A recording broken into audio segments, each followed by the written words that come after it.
ఇప్పుడు గణపతికి పూజలు చేస్తుంటే మహబూబాబాద్ జిల్లా రావిరాలలో మాత్రం ఎడతెరిపిలేని వర్షాలతో గ్రామం బోసిపోయింది. గ్రామంలోని చెరువు కట్ట తెగి ప్రజల కంట కన్నీరు మిగిల్చింది. గ్రామస్తులకు పూట గడవడమే కష్టంగా మారింది. ఇళ్లలోకి వరద నీరు చేరి విలువైన వస్తువులు, నిత్యావసర సరుకులు తడిచి ముద్దయ్యాయి. వరద ప్రవాహంలో మూగజీవాలు కొట్టుకుపోయాయి. వరద ఉధృతికి ప్రాణాలు అరచేతిలో పెట్టుకుని బిక్కుబిక్కుమంటూ గడుపుతున్నామని బాధితులు ఆవేదన వ్యక్తం చేస్తున్నారు. తమను ప్రభుత్వమే ఆదుకోవాలని ప్రజలు వేడుకుంటున్నారు. మా ఇంట్లో ఏం లేదు సార్, అన్ని కొట్టుకుపోయినా మీరు వచ్చి చూడండి సార్. నీ కాలు మొత్తం మేము బతికినామంటే పైన టాప్ ముగ్గురు నలుగురు మనుషులు ఎత్తుకుపోయి ఆడ కూర్చుని పెట్టుకొని మమ్మల్ని బతికించారు సార్.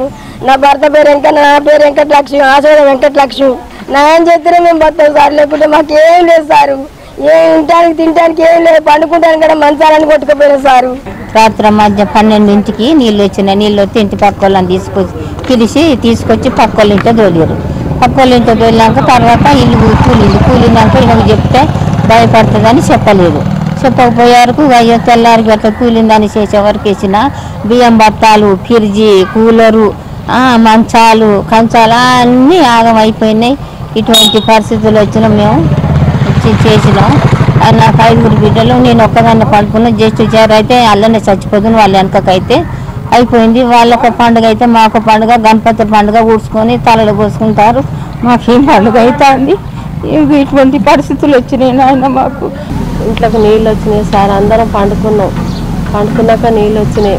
మంచానికే లేచిపోయినాయి. ఊర్లు పోయినాయి, అన్ని బియ్యం పోయినాయి, పప్పు, ఉప్పు.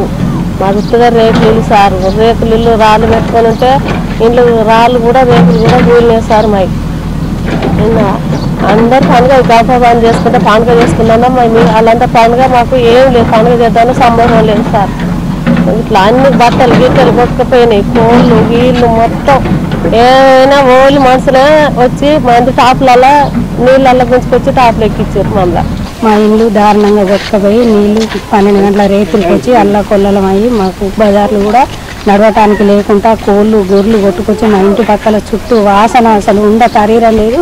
బియ్యం, ఉప్పులు, పప్పులు వచ్చినా కానీ ఆఫీస్ కానీ అందరు గుంజుకుంటారు. మా బజార్కి వస్తలేవు, ఇస్తలేరు సార్. మాకు ఎట్లా చేసి దయచేసి మాకు న్యాయం చేయాలని కోరుకుంటాను సార్.